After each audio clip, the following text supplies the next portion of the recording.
con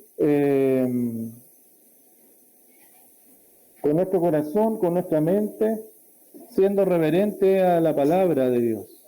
Bueno, que sea el texto que hable a nuestras vidas. Y como allí aparece participando del culto público, es lo que vamos a estar viendo el día de hoy. Y en realidad, hermano, ahora comienza una nueva sección, hasta en 1 Corintios, hasta la exposición anterior. Pablo había tratado mucho acerca de la libertad cristiana, ¿verdad? Cómo darle un buen uso a la libertad cristiana. Y escúchame, ahora, entre los capítulos 11 hasta el 14, va a hablarles a la iglesia de Corintios respecto a cómo ellos tienen que congregarse y cómo el culto tiene que ser llevado a cabo. Bueno, eso es lo que es esta sección, que por supuesto no la vamos a ver completa hoy día. Hoy día vamos a estar viendo el capítulo 11, entre los versículos 2 al 16. Pero para que tengamos la película clara, no es una película, ¿se entiende, cierto?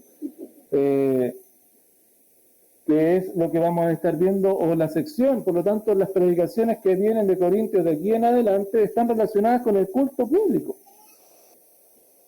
Ahora les va a hablar un poquito acerca de lo que significa el participar en el culto público. Luego vamos a estar viendo, y por eso en el capítulo 11 aparece la institución de la Cena del Señor. ¿Se acuerdan? La Cena del Señor, por eso mismo, porque es parte del culto público. Y también en el capítulo 12 comienza a hablarle acerca de los dones espirituales. 1 Corintios 12. Y en el capítulo 13 habla del amor. Cómo hay que servir con los dones espirituales, pero anteponiendo el amor por sobre todas las cosas. Y en el capítulo 14, el buen uso de los dones espirituales dentro de lo que es el culto público. Porque, hermano, el culto público es muy importante y lo vamos a estar viendo a continuación. Participando del culto público, 1 Corintios capítulo 11, entre los versículos 2 al 16, yo le invito a que podamos, por supuesto, estar viviendo lo que vamos a compartir el día de hoy, y lo hagamos en el nombre del Señor. Podamos estar leyendo juntos estos versículos. Son 16 versículos, y yo te invito a que en el nombre del Señor podamos estar dándole lectura. ¿Puede ser, hermanos? 1 Corintios capítulo 11, entre los versículos 2 al 16. ¿Lo encontraron, queridos hermanos?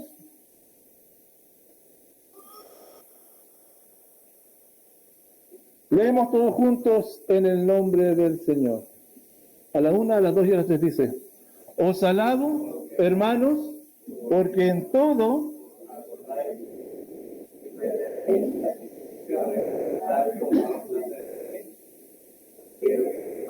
que Cristo es la cabeza de todo varón,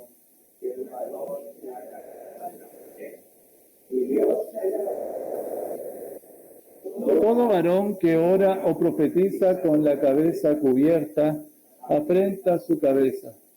Pero toda mujer que ora o profetiza con la cabeza descubierta, afrenta su cabeza, porque lo mismo es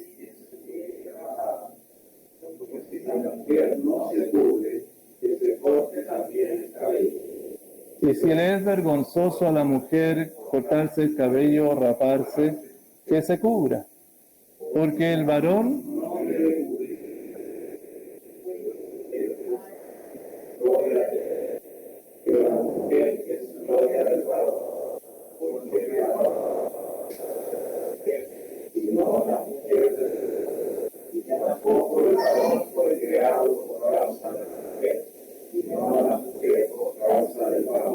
por lo cual la mujer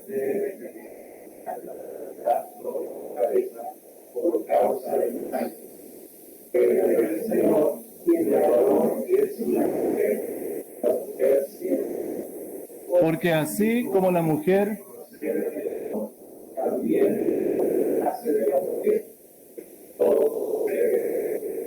oramos, perdón. Hasta el versículo 12, está bien. Perdón, hasta el 16.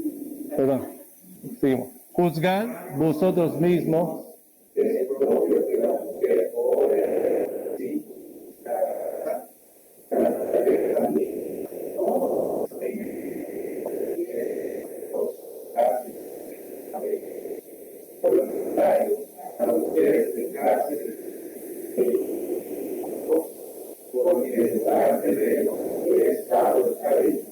Con todo eso, si alguno quiere ser contencioso, nosotros no tenemos tal costumbre, ni las iglesias de Dios. Padre, te alabamos y te glorificamos. Gracias por la posibilidad que tú nos das de estar acá reunidos. Gracias por ser expuestos a tu palabra, Señor. Gracias porque en todo lo que tú haces podemos confiar en ti, sabiendo, Señor, que tu palabra es santa, que tu palabra no contiene errores y que tu palabra es suficiente para nuestras vidas. Señor, permítanos el privilegio de ser expuestos a ella. Padre, necesitamos de que tú hables a nuestras vidas. Nuestra propia condición, Señor, es limitada para poder entender y comprender estas verdades. Sin embargo, Padre, tu palabra y tu Espíritu Santo es el que debe iluminar nuestra mente, es tu Espíritu Santo el que debe iluminar nuestra conciencia, Señor, para comprender estas verdades y que estas verdades finalmente obren para santidad en nuestra vida y puedan, Señor, también fortalecer nuestra débil fe para confiar plenamente y completamente en la obra poderosa de Jesucristo. Permítanos, Señor, este privilegio de ser guiados por ti, de ser hablados por ti y que, Señor, podamos responder en obediencia y en servicio para la gloria tuya. Lo pedimos, Padre, en el nombre poderoso de Jesús. Amén. Amén. Participando del culto público, queridos hermanos. Y tengo un pequeño problemita acá, pero ya está resuelto.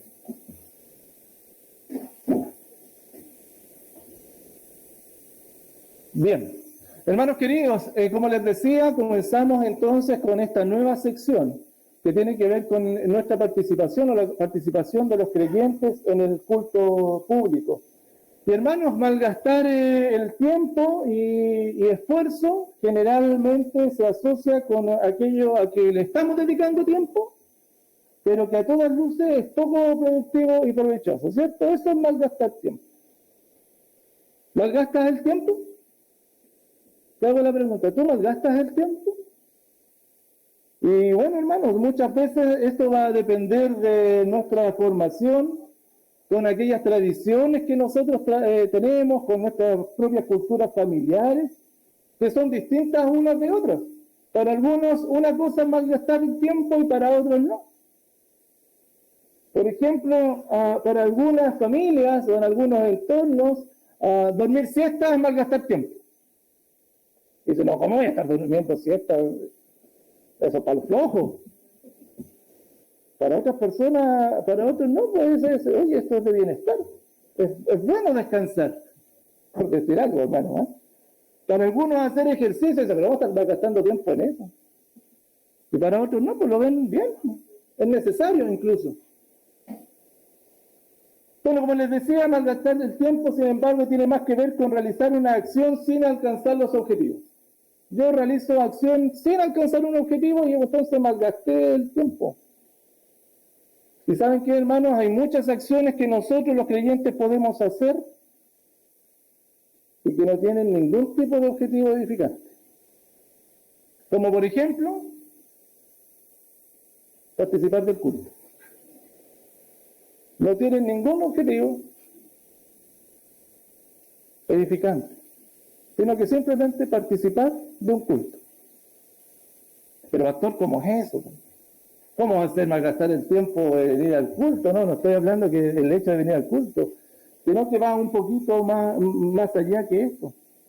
Porque el culto, hermano, tiene objetivos que han sido dados por Dios, ¿no? ¿Sabías eso? El culto, para cuando nosotros nos reunimos, no cada uno de nosotros pone sus propios objetivos, aunque muchas veces eso sucede. ¿Por qué y para qué participo del culto público? Y es importante entonces revisar si esos objetivos que Dios ha estipulado para el culto público son nuestros objetivos también. ¿Sabes cuáles son los objetivos que Dios tiene para un culto público? ¿Para reunirse? Hermano, si no lo sabes y estás acá con buenas intenciones, sabiendo que tienes que hacerlo, pero lejos de los objetivos del Señor, te digo que quizás estás malgastando el tiempo. ¿Y saben qué? Los corintios se reunían. Sí, ellos sí se reunían. Porque para ellos reunirse tenía un valor. Sin embargo, algunos de ellos tenían sus propios propósitos por los cuales se reunían, los cuales estaban muy distanciados de los propósitos que el Señor tiene para su iglesia, para reunirse. Por eso Pablo les aclara en esta nueva sección, como les decía antes que estamos empezando, y cuáles debieran ser los patrones a seguir cuando ellos participasen del culto público. Y de la misma forma, hermanos, hoy nosotros vamos a ser enseñados para examinarnos cuáles están siendo las razones por las cuales hoy estamos acá. Y no solamente eso, sino que por las cuales tienes que de aquí en adelante seguir reuniéndote y revísate por las cuales te has reunido todos estos años también. Participando del culto público, hermano. Y hoy día, ese es el tema central para el día de hoy, para aquellos que tienen la buena costumbre de ir anotando. El creyente tiene claro los propósitos cuando asiste al culto público. El creyente, tú y yo, hermanos, debemos tener claro cuáles son los propósitos que Dios tiene para reunirnos.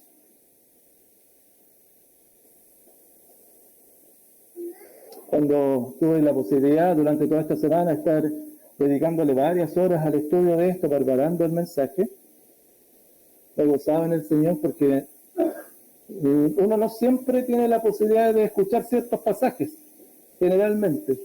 Y esta posibilidad que tenemos de predicar de manera secuencial, nos da la posibilidad de estar siempre, todos, sin saltarnos unos al otro. Porque todo es palabra del Señor, ¿no? Todo es palabra, y todo es útil. Y saben que descubrí unas verdades para mi vida, por supuesto, en primer lugar, porque el Señor va hablando a la vida de uno cuando está estudiando, pero también quiero compartirlas con ustedes. El creyente tiene los propósitos claros cuando asiste al culto público. Y uno de esos propósitos, hermanos, en el culto público nos relacionamos saludablemente. En el culto público nos relacionamos saludablemente. Entre los versículos 2 al 6. Y mira, aquí la palabra clave es relacionarse. Relacionarse. Te explico un poquito, hermano, qué estaba pasando en la iglesia de Corinto. ¿Saben qué? En la iglesia de Corinto había un tema, un problema. Otro más tirado que sí. ¿Se han dado cuenta que es una iglesia un poquito problemática, la iglesia de Corinto? Estaban con una cosa, ¿se acuerdan que se dividían, estaban con divisiones unos con otros? Por otro lado, también en la iglesia de Corinto tenían temas de relaciones interpersonales. ¿Se acuerdan que tenían problemas de pecado y de inmoralidad dentro de la iglesia? Y por otro lado también estaba este tema de que no solucionaban sus temas entre ellos, sino que iban a la justicia. Tenían problemas de matrimonio, por ejemplo, y no los solucionaban. Tenían también problemas con el liderazgo al cual denostaban, por supuesto, y allí no lo solucionaron tampoco. Tenían problemas con los hermanos más débiles. ¿Se acuerdan, no? Que todo esto que estuvimos viendo, como era una iglesia que tenía varios problemas. Y aparece otro. Y el problema de ellos es que habían unos hermanos que decían, y hermanas que decían que las mujeres tenían que usar velo en el culto. Y otras hermanas decían, no hay que usar velo. Y otros hermanos decían, no hay que usar, y ahí estaban. Y eso generó un conflicto entre ellos. Bueno, y el apóstol Pablo en esta sección, estos 16 versículos, le va a hablar y se va a referir acerca de esto. Bueno, y esto es importante porque Pablo comienza a darle, y va a dar, y nos vamos a dar cuenta que a algunas cosas le da un tenor importante, y a otros hermanos, o sea, veanlo entre ustedes. No me estén escribiendo preguntando esas cosas, que las pueden solucionar entre ustedes. Bueno, un poquito de eso el apóstol Pablo viene y les habla. Y en el versículo 2 les dice: os alabo, hermanos, porque en todo os acordáis de mí y retenéis las instrucciones tal como os las entregué. Y lo primero que me llamó la atención que Pablo estaba alabando a los de Corintios, porque hasta acá no había sido muy común. Que Pablo le dije: los alabo, hermanos, porque en todo os acordáis. Y Pablo elogia a los hermanos de Corintios. Eso quiere decir que los alabo, lo estoy elogiando. Hermanos, los elogio, porque ellos les tenían presente al apóstol Pablo y aplicaban las tradiciones que él les había enseñado. ¿Qué tradiciones? Ellos hacían lo que querían, ¿se acuerdan? Los corintios hacían lo que querían. ¿Qué tradiciones? Bueno, Pablo se está refiriendo específicamente, y por lo sorpresivo que nos parece, al tema de reunirse. Eso ellos lo practicaban y lo tenían como un valor, reunirse.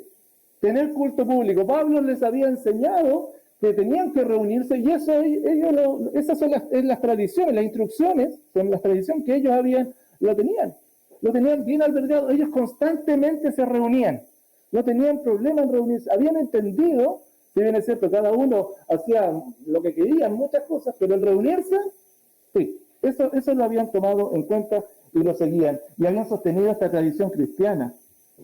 Por eso Pablo los reconoce, por eso Pablo los elogia.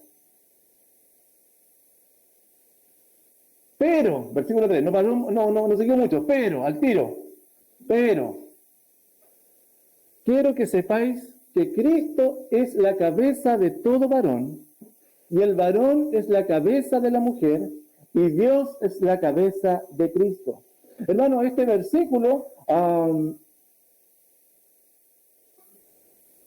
tiene una interpretación que muchas veces ha estado presente en la tradición de nuestra iglesia.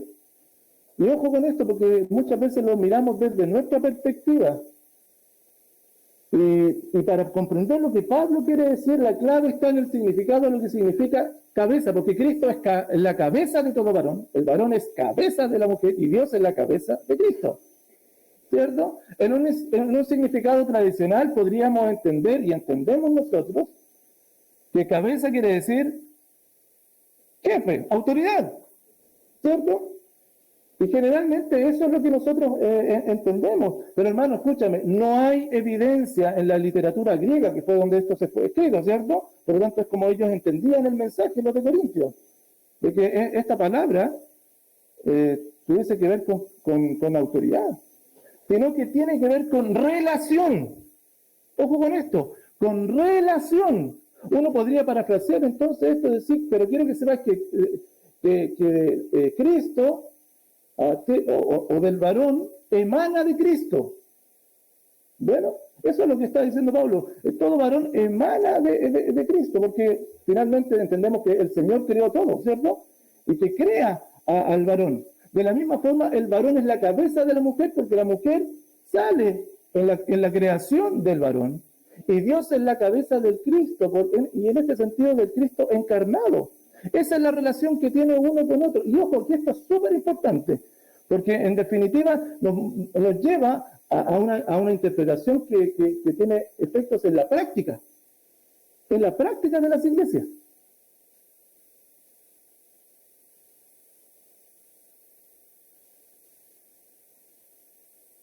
Y esto es lo que el apóstol quería decir, que nosotros tenemos una relación mutua, unos con otros. La iglesia tiene una relación con Cristo muy parecida como se lo dijo allá en Colosenses 1:18. Y Él es la cabeza del cuerpo que es la iglesia. La iglesia emana de Cristo, no existe la iglesia sin Cristo, por supuesto. Él es Él que es el principio, el primogénito de entre todos los muertos, para que en todo tenga Él preeminencia. Entendemos que Cristo es el Señor de la iglesia. Bueno, pero cuando no, se refiere acá a Pablo, le está hablando que es la cabeza, tiene que ver con la relación unos con otros, como quedará en evidencia más adelante. Versículo 4, hermanos. Y esto es importante. Cuando habla de autoridad, el apóstol Pablo lo hace explícitamente. En el versículo 10 habla de autoridad. Y no ocupa metáforas. Habla explícitamente de la autoridad. Bueno, acá está hablando y refiriéndose de relación, insisto, como lo vamos a ver a continuación. Versículos 4 al 6. Todo varón que ora o profetiza con la cabeza cubierta, afrenta su cabeza. Pero toda mujer que ora y profetiza con la cabeza descubierta, afrenta su cabeza, porque lo mismo es que si se hubiese rapado. Porque si la mujer no se cubre, que se corte también el cabello, y si le es vergonzoso a la mujer cortarse el cabello o raparse, que se cubra. Hermano, en la iglesia de Corinto, como en las otras iglesias del primer siglo, ojo con esto, por supuesto que aún no estaba la Biblia, ¿entendemos eso, cierto? No tenían la Biblia, como la tenemos nosotros hoy en día. Entonces, en ese tiempo, en el primer siglo, el Espíritu Santo repartió dones espirituales específicos a ese tiempo. Se los repartió a la iglesia, porque no estaba la Biblia todavía. Uno de esos dones era el don de profecía, en donde Dios le hablaba a las personas, a los que tenían este don, y ellos lo comunicaban esa palabra a la iglesia. Bueno, ese era el don de profecía, así como habían otros dones que aparte son milagrosos también. Bueno, hoy tenemos la escritura, por lo tanto el que profetiza, por supuesto, igual lo hace para consuelo, para ánimo, para edificación, pero regido por la palabra del Señor, lo entendemos así. Bueno, ahora bien, eso es lo que sucedía en la iglesia, pero además, este dato es súper importante, en la ciudad de Corinto, que estaba situada en dependencia del Imperio Romano. Entendemos, ¿no es cierto? El imperio se había extendido por todo el lugar y tenían también, y era costumbre de los hombres que ejercían labores en los templos paganos. ¿Cuál era la costumbre que ellos tenían de estos sacerdotes de templos paganos? Cubrirse la cabeza para realizar sus ritos. Entonces ellos se cubrían la cabeza, era parte del ritual de los cultos paganos, y ellos se cubrían la cabeza. Y las mujeres, por su lado, muchas mujeres de la ciudad de Corinto frecuentaban los templos de Corinto, y muchas de ellas adoraban a las deidades paganas. ¿Y cómo lo hacían? Se rapaban la cabeza y ejercían la prostitución de esa forma. Eso era parte de lo que sucedía en el primer siglo.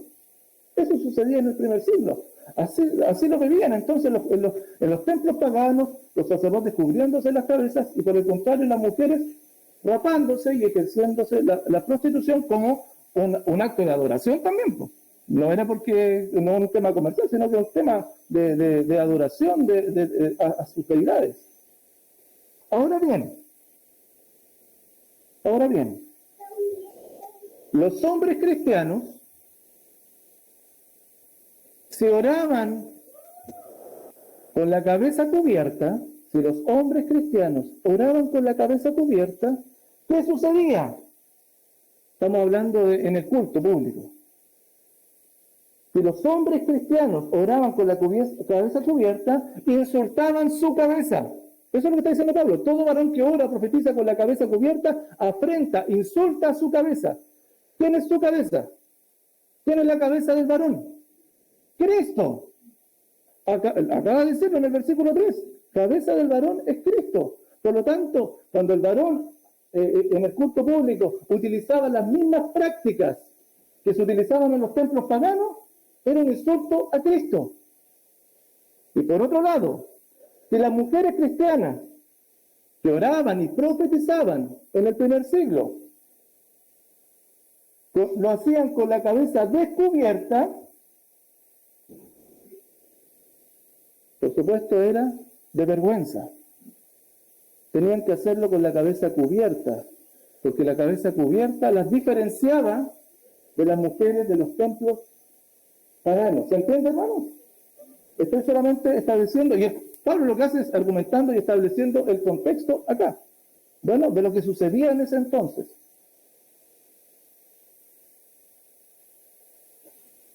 Y entonces, mira lo que dice el versículo 5, pero toda mujer que ora o profetiza con la cabeza descubierta afrenta su cabeza. ¿Quién es la cabeza de la mujer? Según esto, ¿con quién tiene relación directa? ¿De dónde emana? Del hombre. Entonces, la mujer, si no se tapaba el cabello con un velo, estaba asimilándose a las prácticas paganas. Y eso, por supuesto, a sus esposos le era de vergüenza. ¿Me explico, hermano? Esto es simplemente un tema cultural que se vivía allá, pero hay que entenderlo de esta forma. Bueno, entonces, hermanos, ¿se dan cuenta que el tema, cómo vivían los cristianos en el primer siglo? Pablo le está diciendo, no desatiendan la relación que unos tienen con otros. La iglesia de Corintios se cuidaban entre ellos, incluso cuidaban estas formas para no ser vergüenza el uno del otro, para identificarse como creyentes y así emanara y fluyera una relación santa unos con otros. Así vivían el cristianismo, la iglesia, se cuidaban mutuamente. El varón se cuidaba de no insultar a Cristo, y la esposa de no insultar a su esposo. Las mujeres de esa forma. Y había un tema especial que lo vamos a estar viendo más adelante. Pero en primer lugar, simplemente para que lo mastiquemos un poquito, hermanos, cómo vivían el evangelio y el culto público en el primer siglo. El elogio de Pablo, entonces, hermanos, está dirigido hacia aquellos que han mantenido esta tradición de reunirse, primero que todo para celebrar el culto público. Bueno, es un elogio reunirse. Es un elogio del apóstol Pablo para los que tienen por costumbre reunirse. Y no solamente para reunirse, como vamos a ver en el próximo mensaje, para compartir la cena del Señor también. Siempre debe ser importante y una buena costumbre de los creyentes, de los cristianos, reunirse. Siempre. Estar juntos es un valor importante que es de elogios para todos. Tenemos la posibilidad, hermanos, hoy día de estar acá reunidos. Tuvimos 2 años sin poder reunirnos. Y claro, nos reuníamos de manera virtual, pero no es lo mismo, pues, hermano. No es lo mismo que estar acá. Hoy día seguimos teniendo la posibilidad de reunirnos de manera virtual, o sea, de algunos hermanos que se reúnen por necesidad, y lo entendemos así. Pero que eso no se vuelva una costumbre. La costumbre es estar acá. Ahora bien, hermanos, la centralidad entonces del culto público es Cristo. Porque de Cristo los cristianos emanamos, y cualquier actividad que no refleje a Cristo, ¿te das cuenta de lo que hacía el varón? El varón hacía una actividad que no reflejara a Cristo, era vergüenza. Por lo tanto, los creyentes nos reunimos para reflejar a Cristo, quien es la centralidad de nuestro culto público. Y el culto público está sustentado, escúchame, está sustentado en el tipo de relaciones que tenemos los creyentes. Y las relaciones que debemos tener los creyentes siempre deben ser cordiales, amables y considerándonos unos a otros, como la iglesia lo hacía en el primer siglo. La iglesia del primer siglo no permitía que la cultura de afuera se metiera en la iglesia. ¿Te diste cuenta, no? ¿O no? Porque esa cultura que iba a provocar que los lazos se comenzaran a romper, que comenzaran a haber divisiones. Y la iglesia de Corinto lo había entendido así. El culto público, hermano, está sustentado entonces por el tipo de relación saludable que tienen sus miembros. Se preocupan los unos de los otros. Porque el culto público, en definitiva, escúchame, es una extensión del carácter de Dios. Eso es el culto público. Y debe ser una extensión del carácter de Dios y debe mostrar lo que somos. El culto público no es una puesta en escena. Por eso Pablo les decía a los filipenses, vuestra gentileza sea conocida de todos los hombres. ¿Y sabes qué es lo bueno? Que el Señor está cercano a cada uno. Y eso puede ser posible. El Señor está cercano.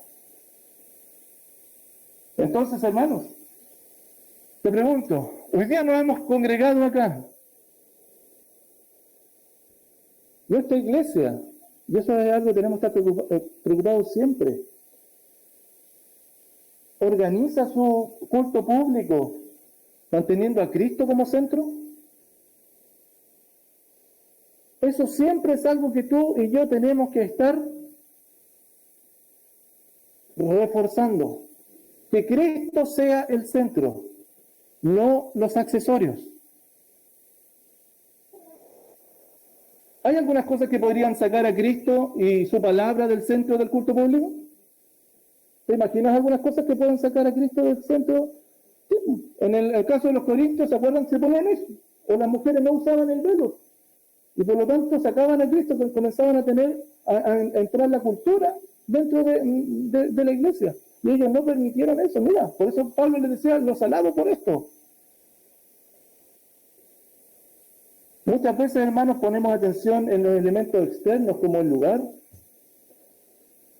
la música, las proyecciones.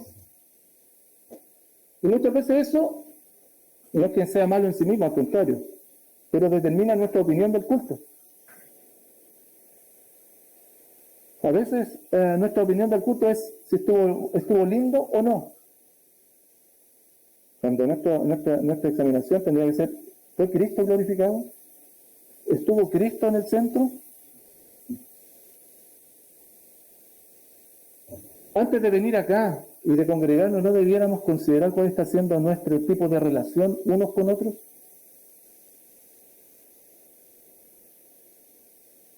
Hay veces, hermanos, que nuestra asistencia al culto no contempla al hermano. Y eso es muy común porque es parte de casi de nuestra esencia egoísta, individualista. Muchas veces venimos al culto con motivaciones egoístas, esperando recibir lo que necesitamos simplemente, y el otro no importa. No importa cómo está, no importa si viene, no importa cómo viene. Si hay algo que yo pueda darle, que pueda ayudarle, estar atento, no importa. Tenemos tiempos de oración y hermanos que comparten sus gratitudes, sus peticiones, por ejemplo. ¿Y cuál es nuestra actitud ante eso? ¿Te recuerdas de sus peticiones, de sus oraciones durante la semana y estás orando por eso? ¿Es Cristo el centro de lo que somos, de cómo nos movemos? Me encanta y tiene todo el sentido, hermano, cuando al final del culto nos reunimos y compartimos al final. ¿Se da cuenta, no? Y eso ha sido como natural, y eso es lo que tiene que ser. Y todo el tiempo que sea necesario, hermanos, compartamos unos con otros, llevemos las cargas del otro. Saber cómo está el otro, animarlo, invitarlo a nuestros hogares, a extender esto hacia nuestros lugares. Hermanos, es maravilloso. Lo mismo con los grupos pequeños, hermanos. Consideremos los grupos pequeños no como una actividad. El grupo pequeño no es una actividad. Fomenta nuestra relación unos con otros. Hermanos, el creyente tiene claros los propósitos cuando asiste al culto público. Y el primer propósito es que el culto público nos relacionemos saludablemente. ¿Te estás relacionando saludablemente con los hermanos? La iglesia de Corinto lo hacía y Pablo los alababa por eso. Pero segundo, hermanos, y además, en el culto público hay edificación mutua. No es solamente un tema de relacionarnos, de mostrar bondad, de ser tolerante con el hermano, de ser amoroso, sino que intencionar la edificación. Entre los versículos 7 al 12.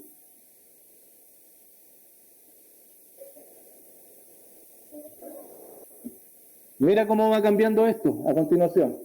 ¿Te acuerdas cuál era el problema que tenían ellos? Para que no nos vayamos del contexto, ¿cuál era el problema que ellos tenían? Unos decían que había que usar velo, otros decían que no había que usar velo. ¿Se acuerdan? Ese es el tema de fondo, ese es el punto. Y eso lo estaba llevando a un conflicto. Versículo 7, porque el varón no debe cubrirse la cabeza, ¿Te acuerdas que algunos se cubrían? No, y eso es una afrenta a Cristo. El varón no debe cubrirse la cabeza, pues es la imagen y gloria de Dios. Pero la mujer es gloria del varón. Ahora bien, hermanos, Pablo, más allá de la razón cultural que hemos visto, ojo con esto, Pablo aquí alude a una razón teológica más importante para tener en consideración en los cultos públicos. ¿Cuál es? La creación. Antes de estar considerando el tema de la cultura, que es importante, pero si no nos volvemos locos porque la cultura siempre va cambiando. Entonces tendríamos que estar siempre atentos a la cultura para saber qué hacer o qué no hacer. No, Pablo le dice no. Hay un principio bíblico de fondo que es la creación. Ahí es donde tienen que estar atentos. Y mira lo que les dice Pablo a continuación. El hombre no debe cubrirse la cabeza, principalmente, no porque la cultura, para hacer diferencia de la cultura, que lo hacían los sacerdotes paganos, ¿cierto?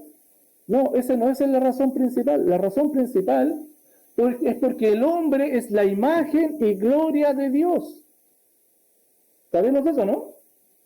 Que el hombre es la imagen porque fue creado a imagen y semejanza de Dios. Entonces el hombre es la proyección de Dios, pero también es la gloria de Dios. Vale decir, el hombre, como toda la creación, fue creado ¿para qué? Para darle gloria a Dios. Los seres humanos fuimos creados, escúchame, para darle gloria a Dios.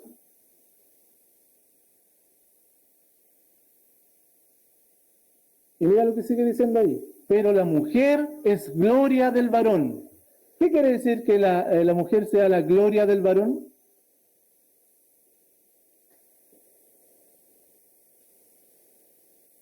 Esto es muy importante, hermanos. Por favor, entendámoslo de esta forma.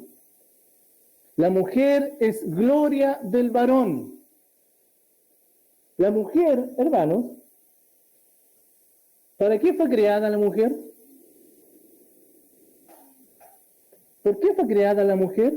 ¿Para qué fue creada la mujer? Esto es súper importante para que lo tengamos. Por eso, muchas veces nosotros vemos esto desde nuestra perspectiva y miramos enseguida como un tema de subordinación. Culturalmente estamos casi formados así, e incluso estoy hablando de una cultura de iglesia también. La mujer es gloria del varón porque la mujer fue creada para que el hombre pudiese glorificar a Dios. La mujer fue creada con el propósito de que el hombre pudiese estar completo y solamente con la ayuda idónea de la mujer el hombre puede glorificar a Dios.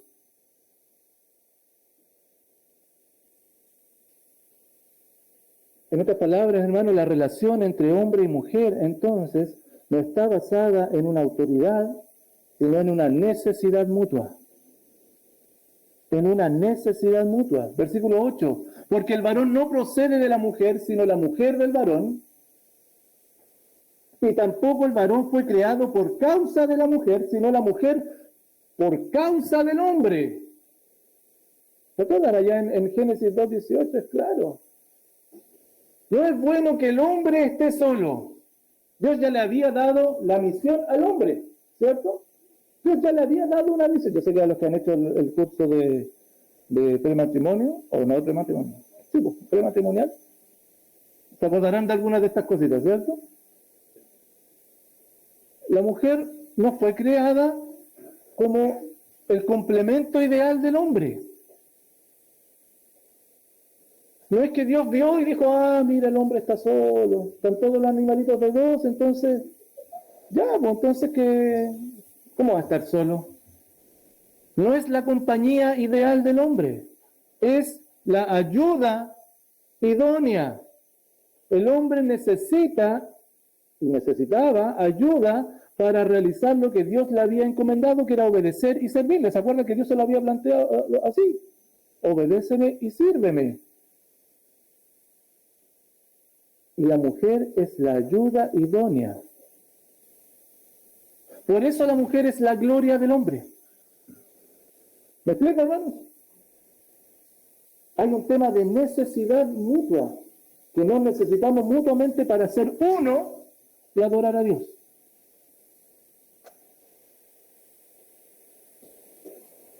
Versículo 10.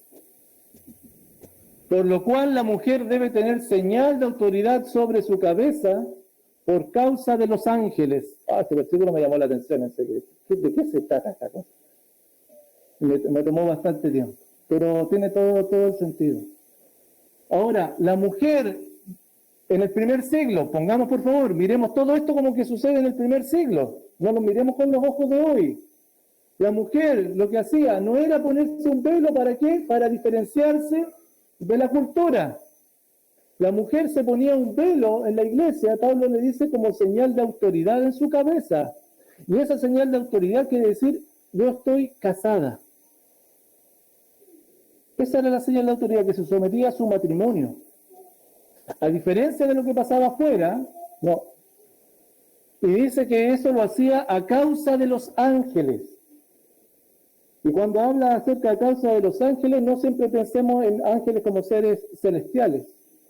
Recuerden que los ángeles también son demonios, que pueden estar y se introducen dentro de las iglesias.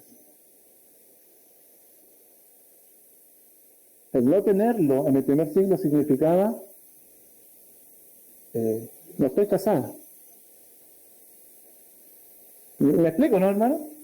Entonces muchas veces se introducen a seres, recuerden que la palabra ángel tiene que ver como enviado,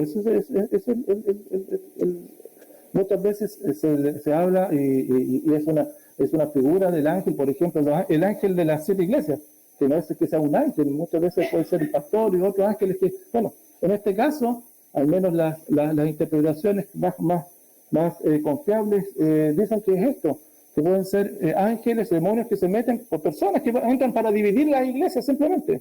Ojo con eso, porque eso existe. Y tenemos que nosotros estar supervisando eso. Ahora bien, mira el tema cultural. Pablo ha estado con el tema cultural y era tan importante entonces para no causar ningún tipo de división, algún tipo de problema. La mujer se ponía el velo como autoridad para decir, yo pertenezco a alguien y no estoy disponible. Muy parecido como lo que hacemos nosotros hoy en día con el anillo.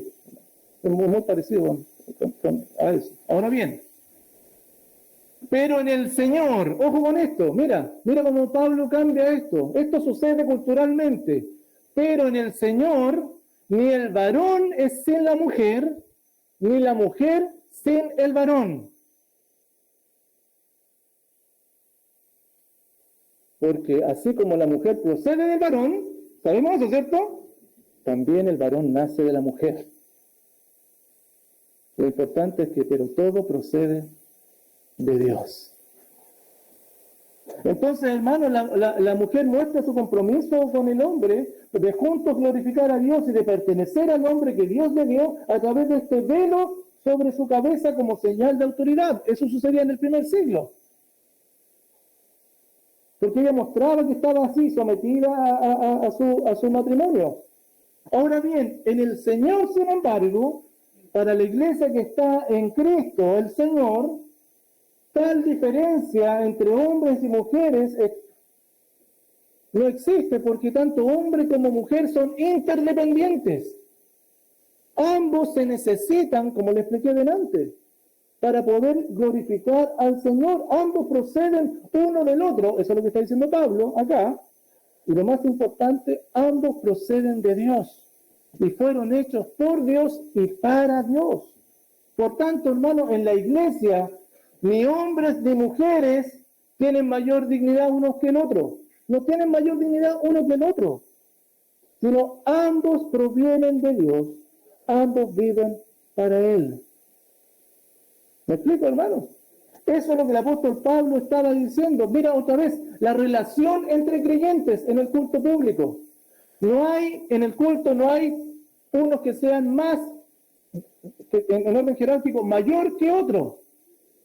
Todos nos reunimos para juntos glorificar al Señor. independientemente sea hombre o sea mujer. Porque la relación entre creyentes, hermanos, debe mostrarse, debe darse a conocer, y esta relación entre hombres y mujeres es para edificación, tal y como el Señor lo estableció en el Edén. Las personas, hermanos, hemos sido creadas para dar gloria a Dios. Dar gloria a Dios, ¿qué es dar gloria a Dios? ¿Te acuerdas que lo vimos? Todo para su gloria, es un mensaje. Es como nosotros reflejamos a Cristo al otro, cómo reflejamos el carácter de Dios a los demás. Por eso los hombres y las mujeres se necesitan, se apoyan y juntos se animan para llevar a cabo esta labor de vida.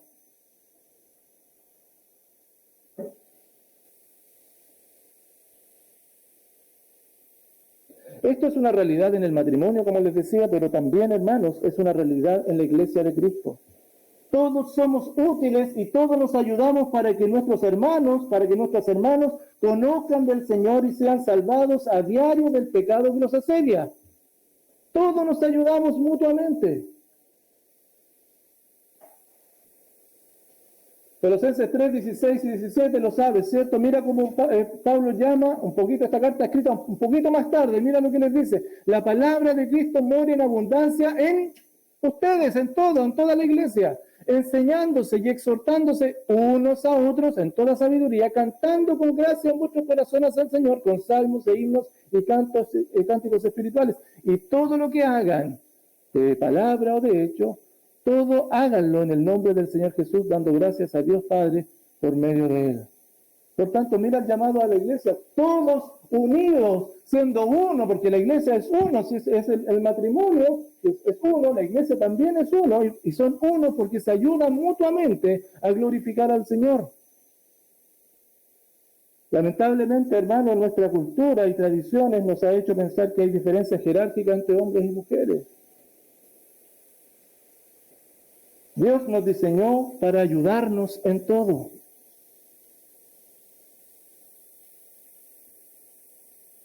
Y hermanos, en tiempos en donde las diferencias de género son tan marcadas, ¿o no? Son tan marcadas lamentablemente. Van creando brechas entre hombres y mujeres. Qué bueno que la iglesia recuerde que ambos, hombres y mujeres, tienen la misma dignidad, la cual emana de la procedencia que ambos tienen, y esta es Dios. Él nos hizo a su imagen y a su semejanza, y Él nos hizo para glorificarlo. Te hago un propósito, te hago una pregunta. ¿Qué te la digo? ¿Tienes claro cuál es el propósito de tu vida, no? ¿Tienes claro para qué y por qué existe? Y te hago la pregunta, ¿vives para dar gloria a Dios? ¿O vives para ti mismo? Partamos de esa base. Tienes dos opciones, o adoras a Dios o te adoras a ti mismo. ¿A quién hoy día estás adorando? No hoy día, hoy, en este momento, sino que en tu vida diaria.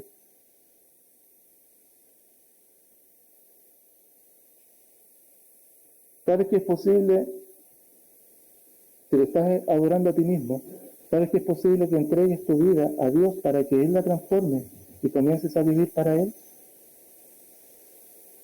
Entregar tu vida a Dios para que Él la transforme. Porque sabías que Dios dio a su Hijo para pagar con su vida la deuda que tú tenías por tu pecado. Cualquiera que este fuese, cualquier pecado que tú tengas. Y así, con la deuda pagada, puedas vivir sin obstáculos para Dios. Dos cosas son necesarias entonces. Escúchame, si has identificado que estás viviendo para ti mismo y no para dar la gloria a Dios, dos cosas son necesarias. Arrepentimiento de no vivir para Dios, de estar viviendo para ti mismo, para ti misma, y después del arrepentimiento confía completamente que Jesucristo que murió, Jesucristo que resucitó,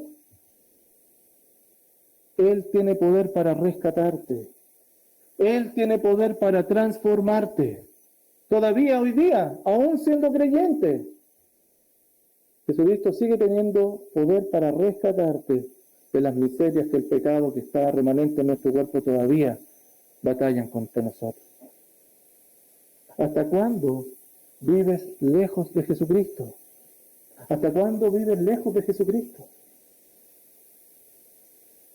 ¿Y sabes qué? Además, ¿sabías que Dios además ha establecido un grupo de hombres, un grupo de mujeres muy imperfectos, pero que te ayudarán y tú a ellos para que juntos podamos animarnos y recordarnos que solo Cristo es digno de ser adorado y que solamente en Él hay poder? Ese grupo es la iglesia. Hermanos, el creyente tiene las prioridades claras cuando asiste al culto público. En primer lugar, en el culto público nos relacionamos saludablemente y en el culto público hay edificación mutua. Fuimos creados para la gloria de Él. Y por último, hermanos, en el culto público hay ausencia de conflictos irrelevantes.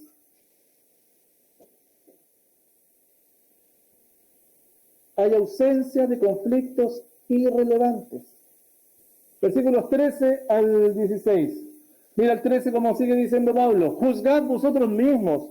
¿Es propio que la mujer ore a Dios sin cubrirse la cabeza entonces? Y Pablo les dice, bueno, ustedes entonces juzguen. Se están preguntando si que la mujer tiene que usar velo o no tiene que usar velo. Si hay algunos que dicen que sí o no. Bueno, ¿es correcto o no correcto? Reflexionen ustedes mismos. Formen su propia opinión.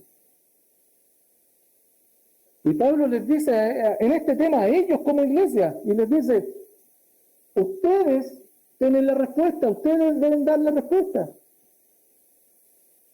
Que si las mujeres debían o no utilizar o no el velo. Versículo 14, sin embargo Pablo les da una guía en esto, mira.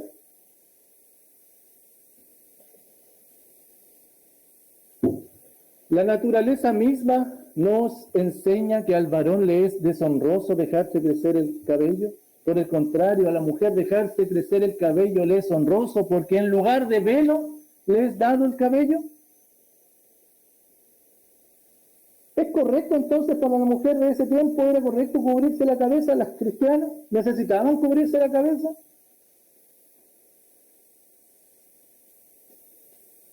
Y Pablo les dice, mira, la naturaleza misma les enseña, no está hablando de la naturaleza así como términos de manera mística, no, sino que lo que naturalmente ha sido establecido por Dios.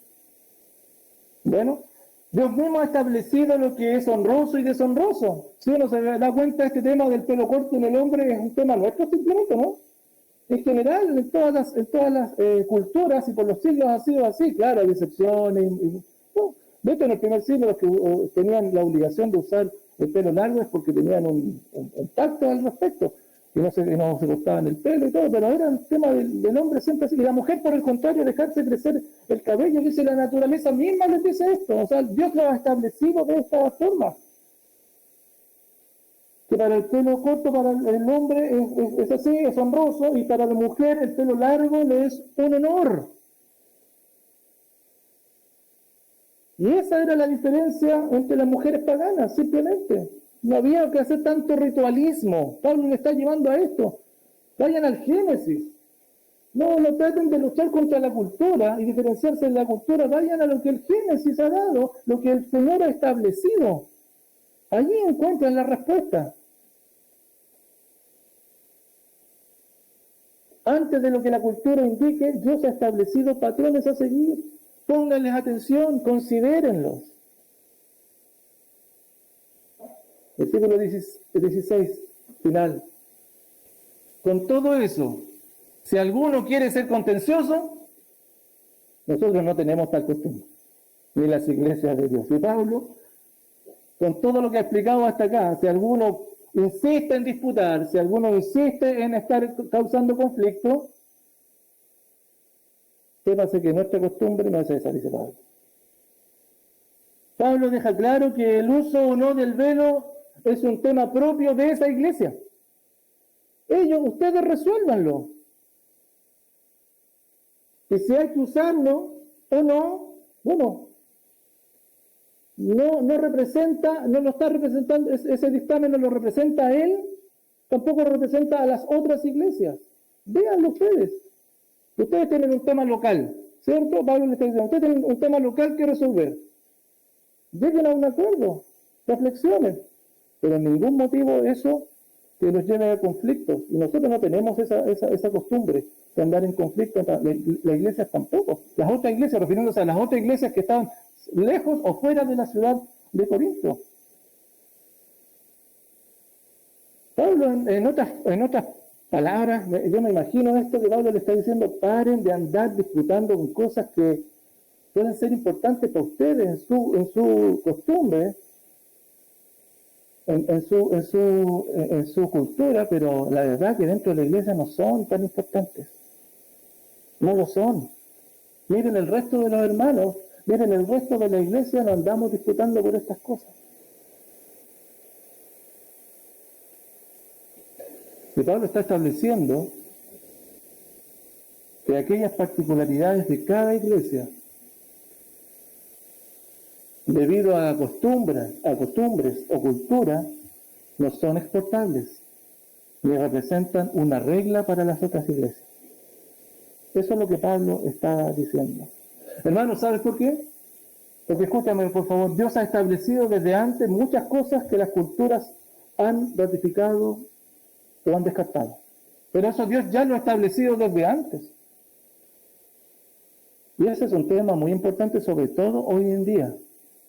Escúchame, hoy en día los acontecimientos sociales, políticos que estamos viviendo en Chile, por ejemplo, nos pueden ayudar mucho, y estos principios nos pueden dar mucha luz al respecto. Dios ya ha establecido algunos temas que son importantes. ¿Qué cosas han sido establecidas por Dios y han sido ratificadas por los pueblos, por las culturas, y hay otras que han sido rechazadas? Por eso, hermanos, nos perdemos cuando cuestionamos o polemizamos respecto si se aplica o no aquello que el Señor ya ha establecido para la humanidad. Nos confundimos. Porque le estamos llevando la contraria al Señor, cosas que ya Él ha establecido. Y porque además gastamos tiempo en cosas que en vez de ir a lo medular, que es adorar al Señor, gastamos el tiempo en cuestiones que son periféricas, son accesorios. Hermanos, siempre encontraremos en las iglesias personas que quieran polemizar, ¿cierto? Siempre hay. Discutir, que no están de acuerdo con esto, que no están de acuerdo con esto otro. Pero mira, la mayoría de los hermanos no andan así. La mayoría de las iglesias no andan así. Por eso Pablo les decía allá en Efesios 4:31, quítense de vosotros toda amargura, enojo, ira, gritería y maledicencia y toda malicia. Quítense de ustedes todas estas actitudes. Sean buenos unos con otros, misericordiosos, perdónense unos a otros, como Dios los perdonó. Quítense todas estas cosas de ustedes. Y en Hebreos 12:15 les dice, mirad bien, no sea que alguno deje de alcanzar la gracia de Dios, que brotando alguna raíz de amargura os estorbe, y por ella muchos sean contaminados. Miren, hermanos, que de repente cuando ponemos atención a algunos accesorios, algunas formas, comienza eso a entrar en el corazón y comienza a crear raíz de amargura en vez de ser de bendición unos con otros.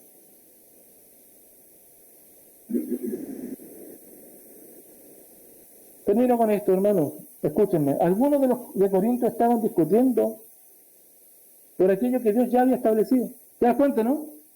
¿Tenían que usar velo o no tenían que usar velo? Y Dios les dice, pero si ya la naturaleza, el Dios estableció que la mujer tuviese el pelo largo y eso le es como velo. ¿No es suficiente eso? Pero si tienen que el hombre es la imagen de Dios, es la gloria de Dios. ¿Cómo va a estar usando cosas que no son de Dios? ¿Se dan cuenta cómo esto lo va aplicando al culto?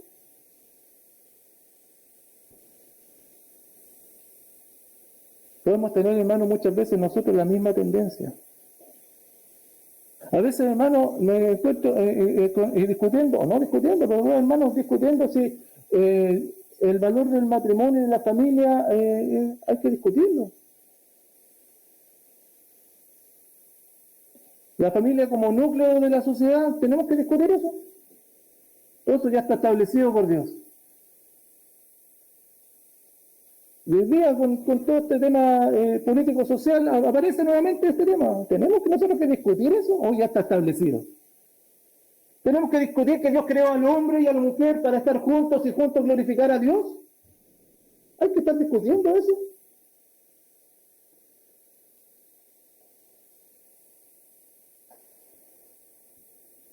Discutimos muchas veces el lugar del ser humano en la creación y su rol de administrarla.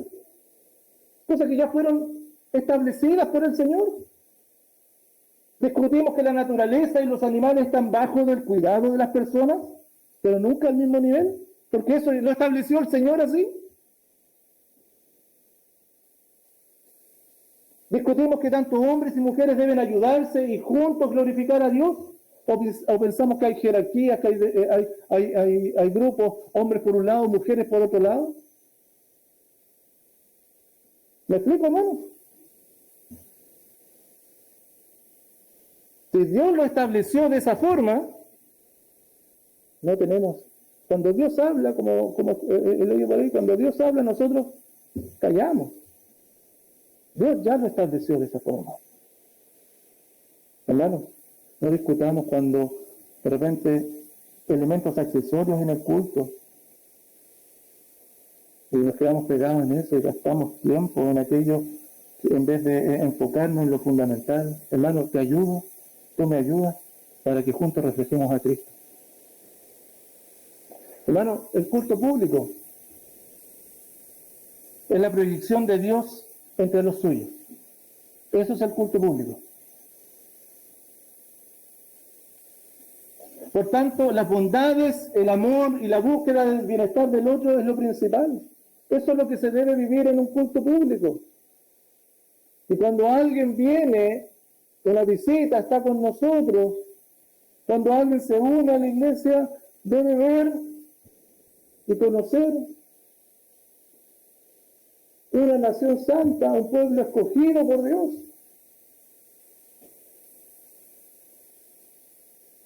Porque el culto entonces es por esencia el lugar de reunión de aquellas personas que estamos siendo restaurados por Dios, que todavía estamos en ese proceso, pero que nos mostramos mutuamente lo que Dios ha hecho en nosotros y por nosotros.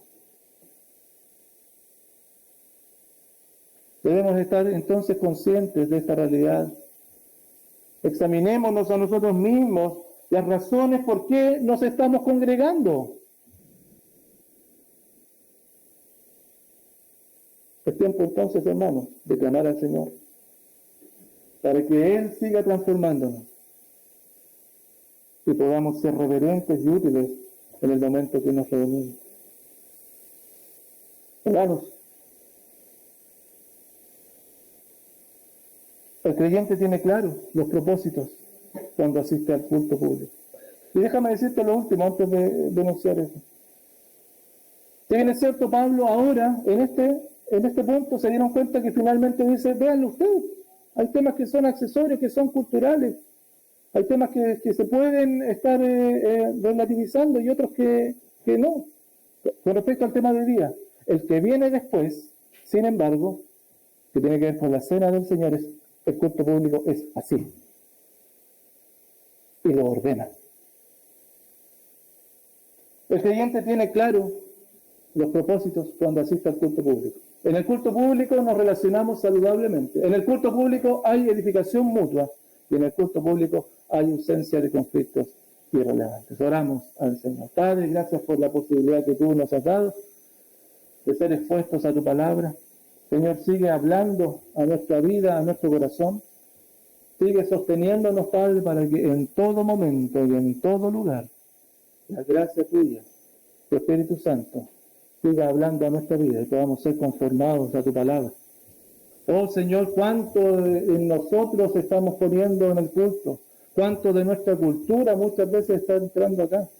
Padre, que podamos confiar en lo que tú has establecido. Permítanos, Señor, ser reverentes a ti. Y Padre, te agradecemos también por la posibilidad que nos has dado de estar juntos acá, por este culto que podemos celebrarlo. Gracias porque pudimos clamar a ti orando, porque pudimos alabarte, Señor, y el día de hoy también ser expuestos a tu palabra. Padre, permítenos vivir una relación mutua, saludable los unos a los otros, que nos podamos edificar, Señor, y líbranos de conflictos que sean irrelevantes. Entendemos, Señor, que muchas veces con nuestra propia inclinación, Señor, vamos generando situaciones, pero líbranos, Padre, de ser tropiezo el uno al otro. Y ayúdanos, Señor, porque solamente el poder tuyo puede hacerlo, de poder transformarnos para la gloria tuya. Gracias, Padre, por el Evangelio. Gracias por tu palabra y por la iglesia. Padre, y en esta semana que estamos comenzando, permítanos el privilegio de ser guiados en todo por ti. En el nombre poderoso de Jesús oramos. Amén. Queridos hermanos, solamente para